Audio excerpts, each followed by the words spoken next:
when it comes to that nigga Pac, that nigga could say anything and make you think it was crazy.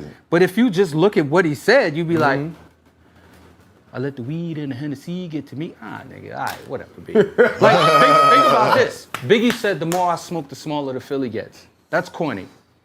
Dog, that's corny. You think so? Absolutely. Why? But the way he said it made you think it was ill. I think it's the vibe. The vibe, though. No. Again, the way he said it made you think it was super crazy. But you an MC. You know, the more I smoke, the smaller the Philly gets. No duh. Right. Really? No, we right. Right. But I pack heat, no I crowd pack heat reaction. like I'm the oven door. That's a bar. That's a bar and a half. I pack heat like I'm the oven door. Niggas never even thought that packing heat was closing the oven. Oh shit, he is packing heat. That's some other shit. He didn't say the oven. He said the oven. But don't you think lifestyle, when a person could capture, like Beamer, Benson, Bentley, right? I love that. Niggas didn't have lifestyle. Twitter gave you a lifestyle. Instagram gave you a lifestyle. I mean, but niggas that's in the streets, though, like a nigga that lives the Math Hoffa lifestyle, dudes be like, he really did that shit in the streets. There's just certain shit. Just like Clark Kent lives the sneaker lifestyle, the hip-hop lifestyle. Wait. There's a lot more. Listen. A lot more to that. Wait. How far Hold on. But think about what you said. Yeah. Pac didn't do none of that shit. He was great at faking the fun. He made you believe he did. Yeah. Rick Ross made you believe he did the shit. Right. I agree. There's wild niggas. He made you imagine ways that it could still be possible. Like as him as a CEO. Maybe he met the plug in prison. Right. Maybe he quit because he got the plug. Listen. You know what that's called? You know what that's called? Being an amazing rapper. Absolutely. Thank you know why? Because now I believe everything you say. Jeezy is an amazing rapper. Because you really be like, nah, I believe Jeezy did that shit. You know what I'm saying? But bar for bar, is he better than anybody you know? No, of course not.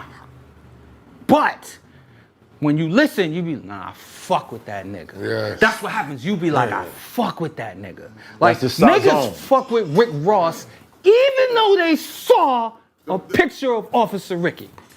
They was like, I just think words, like to this day, that Math line, I solidified my spot with gorillas and killers.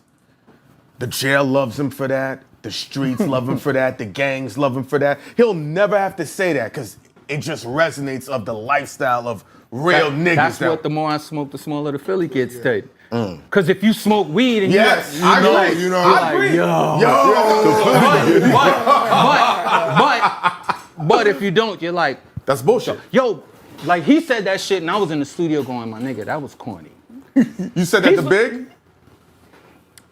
Listen. Am I the most honest MC nigga? Listen, man. Listen. Am I the most honest MC nigga? So you told Biggie that line was trash? Yes. My nigga, you a Brooklyn nigga for real. That's where Unchained Your Heart. First of all, why did you do that show? Because they paid like, I think I was maybe 17 or 18 years old, and they paid like $1,500 per person.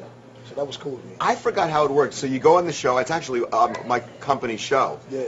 And I'm just like blank now. So you go on the show, and you're sitting there with a woman. Are there three guys? There's one other guy and one other girl. Oh, right. Okay. So there was some girl that you ended up going out with. Have you seen her since? No. What happened?